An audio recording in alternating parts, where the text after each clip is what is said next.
afternoon, everybody. We have come to the final session of the day's proceedings of the National IT Conference 2018.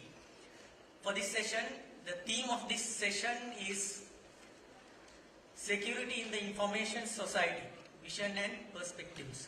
And we have 3 speakers for this session. Let me invite 3 speakers onto the head table. Professor Boris Delibasic, Professor Asanta Apekudasekara, and Mr. Arjit Prabharan.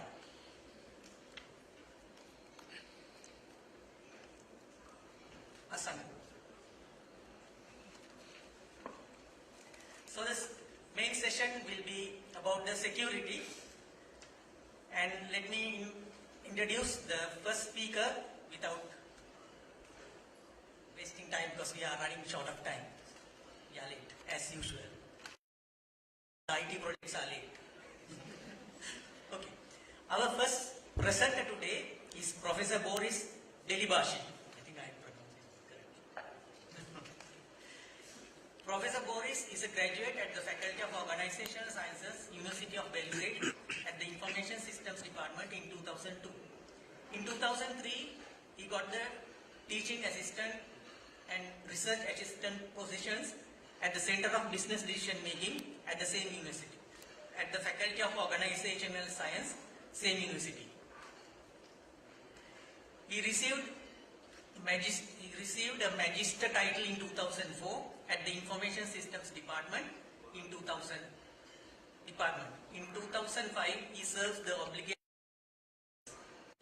From 2006 to 2011, he held an elective course at the Friedrich Schiller University of Jena, Germany.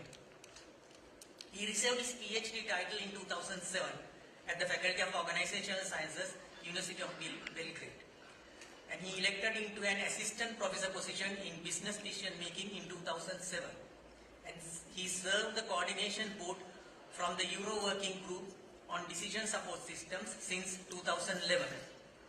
Awarded with the Fulbright Visiting Scholar granted in 2011, he was awarded with the Fulbright Visiting Scholar granted in 2011. This scholarship funds has provided him his postgraduate studies in the Center for Data Analysis and Biomedical Information at Temple University, USA during the year 2011 and 2012. Other interesting thing is, in addition to his academic achievement, he serves as a rescuer in the Mountainous Rescue Services from Siberia since 2004. So he's going to talk about very important topic about data, because when we start our learning in IT, the first lesson we take is starting from data, process, then information. The data plays a vital role, because in the morning, one speaker mentioned data is new oil. So Professor Boris is going to talk about data changes everything. Over to you.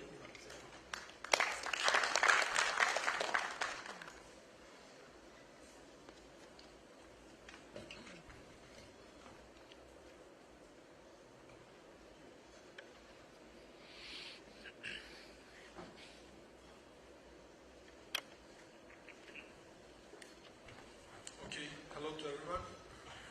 I'm a bit taller than these mics, but I will give my best. So, I come from Serbia, University of Belgrade. Belgrade was once the capital of Yugoslavia, and since this period we have great relationships and contacts with Sri Lanka. So, I will tell you about a story about something I do, also has to do with this mountain rescuing, because during my free time when I'm not lecturing, I'm actually helping people in the mountains, rescuing them when they get injured while skiing. So that's how I got actually data about how the ski resorts function and how it works. So I will actually show you on this case what I mean by data changes everything.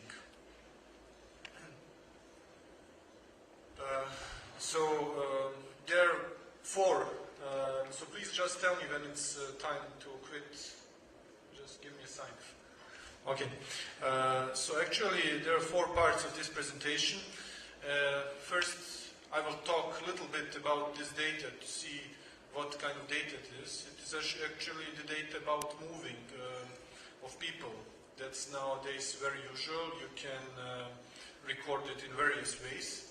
But here it is recorded from ski lift gates. Just a quick question. How many of you have skied? Have you been to ski resorts? Okay, several, yeah, because in this part of the world there is no ski resorts, but actually it's a huge business once you have mountains. So also in the Mediterranean, where it's very hot, they have ski resorts. Also in Abu Dhabi, they have an indoor ski resort. So it's something where people spend a lot of money, and you will see why. You will see what's the difference before and after this system was introduced. So it was the system for ticketing actually. But it's not just ticketing. The main contribution is actually that you leave data. You leave data on every spot you enter. And this is what I talk about. How can I use this data when I know where my people actually move around? You will see a proposal how this could be improved further in the future. And I will talk about also smart queuing management. Queues. You know queues from everywhere, so they are very... Do you have a mic?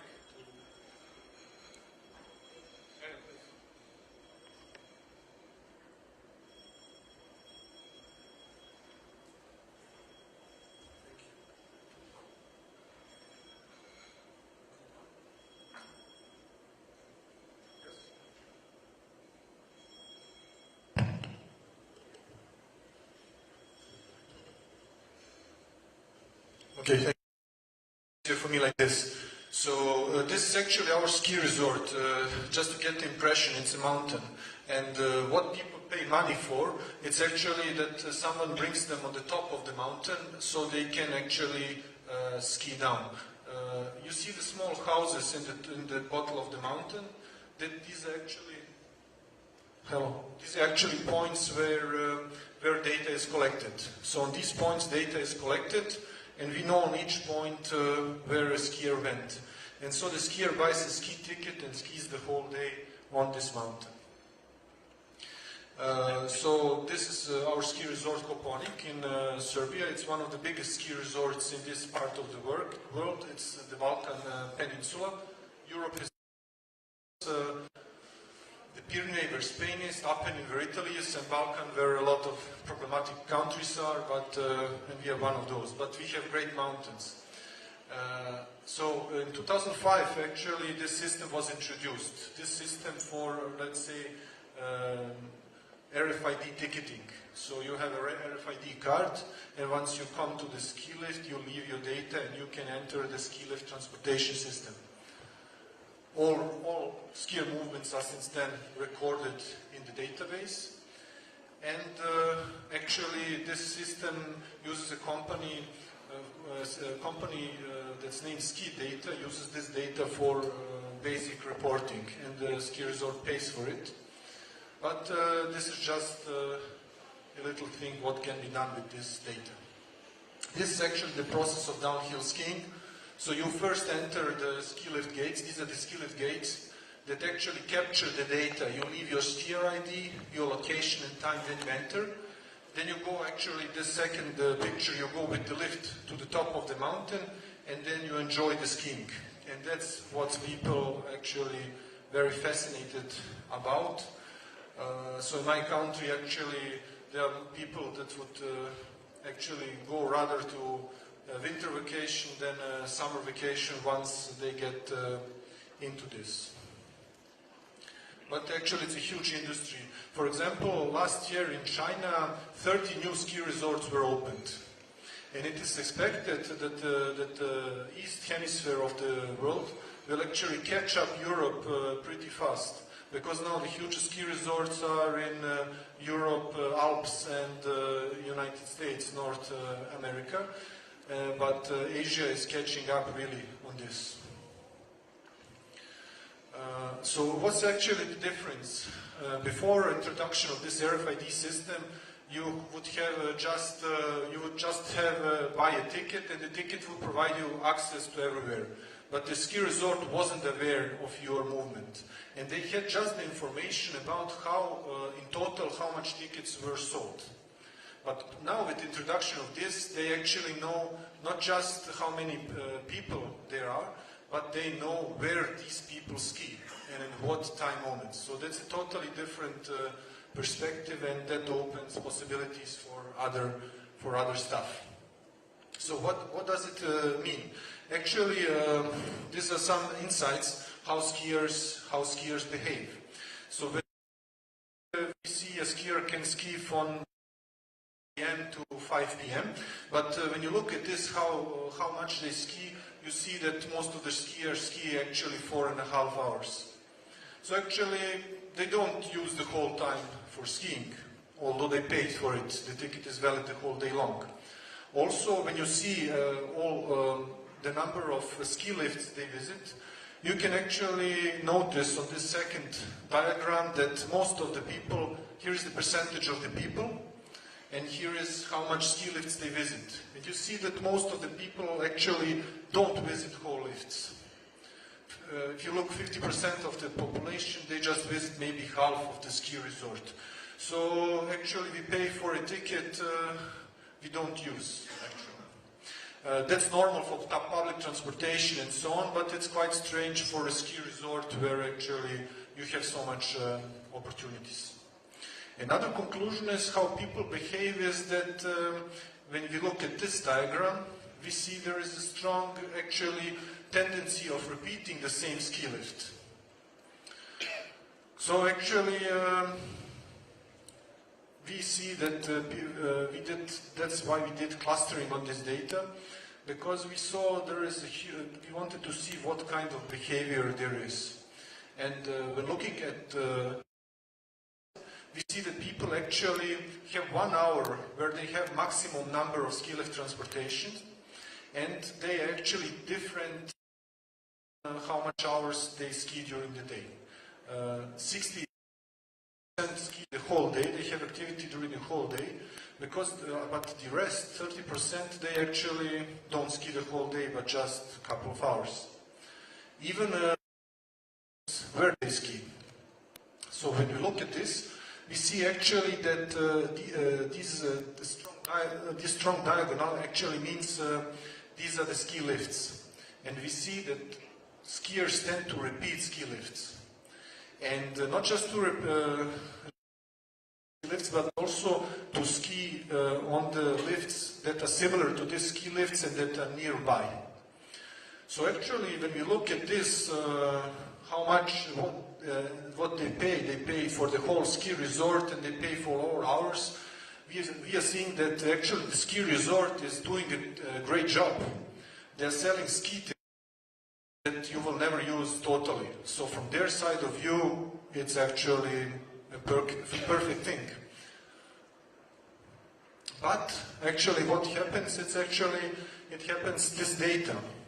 This data and actually also the need of the new generations that don't want to pay what they don't use. They actually want abilities to buy smart tickets, the abilities that the prices sink down. They don't want that someone sells them for the whole service if they just use several options. So ski resorts tend to provide more, let's say, innovative ski ticket formats in order to, let's say, have more stable incomes. The traditional ski ticket format was one-day ticket or half-day ticket or weekly ticket. Weekly ticket is very popular, and that was usually before, let's say, 10-20 years tickets. So vacation somewhere and you would buy a ticket for the whole time of skiing. Of course, this costs a lot, but people would do this. There are more, because ski resorts tend to attract more customers, so they tend to make better ski lift formats, ski ticket formats. It's actually dynamic pricing. So like in the air industry, ski tickets, their prices can go up. And means actually, they mean they are dependent on how much people are on the demand. Another thing is there are hourly ski tickets, so you can buy by hour ski tickets, several hours of ski tickets. That's still not what we data. What's actually more interesting is actually we could provide to skiers data that are spatially coded. So just for the specific regions of the mountain, where they could actually ski the whole day, have fun, and could pay less, but these would be parts of the mountain that are less. And there are also other formats that will come eventually, and they are by ski lift transportation. So this business, actually, ski business, will change when they move this ticket selling from selling the whole ski ticket to one. And okay, this is the dynamic pricing that's already happening in the United States. Actually, the United States is very much progressing in this field. Europe is very conservative. So I would expect these things to happen earlier in Asia than in Europe, because Europe has a strong monopoly on controlling these processes. This is Liftopia, so if you go to ski somewhere in the United States, you could use their smart ticket to smart dynamic pricing system to buy a ticket for skiing. So this is the idea that I told you about. So based on the analysis we made, actually we see that it has sense to granulate the ski ticket to a ski lift transportation, where we could actually sell the ticket based on the snow quality, based on the occupation of a specific ski lift. However, this is currently only partially possible, because currently there is no system for detecting the snow quality. No one is thinking about this, and the quality of slopes. But on the other hand, there are systems that tell slopes are congested, lifts are congested, so we could actually do something with the price. So actually, each ride, each ski lift transportation should have a different price, and this is not just only about providing people more fair solution, but also directing people to use these lifts that are less occupied. Because, this could also happen to provide them economic mode. If someone wants to ski the most cheapest way, this is especially interesting for families. They could, the system could provide them to ski actually where there is not much people, and provide them the best prices. Some priority boarding mode, if you don't want to wait into lines, you could pay for it, or safe mode. This is something also interesting for children and adults who take care about risk, to go to slopes that are more safe than the others. About queuing, problem. You saw what queuing is. Actually, when we wait for tea, that's a huge queue. Well, I don't know what I could do with the smart tickets, but actually in ski resorts I would know what we could do. And queuing is now a big issue in this business. One likes queue, and especially you pay the ski ticket, you pay the time, and you have to spend it in queues. No one will like it. You pay to ski down hills, but you wait in line. So So skiers want to get informed, and there are applications that inform skiers. Actually, Vail Resort is one of the most ski resorts, and they do business with this Epic Mix team, software team, and they have for congestion. They didn't connect, this is actually the problem. So as I already told you, this blue means heavily occupied, this pale blue means less occupied. When you see the lifts are not uniformly distributed over time and space. So actually, every at the same moment, you know. Maybe if we could this in batches, we would do it. But in ski resorts, we can actually control for this. And the control can go in two directions. And these are the direction, one is pricing. So if you have a pay-as-you-go ski ticket and you want to stand in line, we could actually punish these people. They should actually pay more for the ride. Because that's a way to force them to go to to lifts where there is not so much queue. And the other thing, but this is for future consideration, this is the speed of the ski lifts. Based on this data, actually, what a ski resort manager do with such a system, if there are a lot of queues, congestion? Actually, he will lift. And to buy a new ski lift, it costs around 3 million euro, you know. So, and this is a huge investment. This is the basic, and you can go up if it's really good, and you want to have capacity, life, heating of the seats, and so on. But actually, they don't think about lower down or speed up in order so they could handle congestion better. So these are all ways that actually where we could use and actually smart models to make it better. As a conclusion to my talk, I wanted to say that the title of the talk is Data Changes Everything. It actually changes everything, not just in business, but also in science. So we say every big progress in science is made based on the data. We don't have data about something, we could make solutions. And this is the same process that actually happens in business too.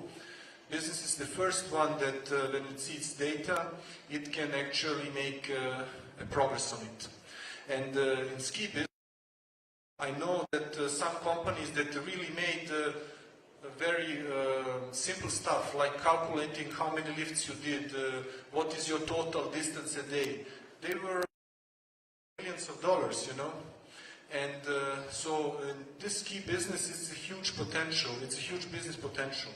But there is a huge also bottleneck. It's very hard to enter this business because actually there are two major companies that control this, and one ski data has 90% of the let's say all ski lifts worldwide. So actually that's all I had to say, and thank you for your attention.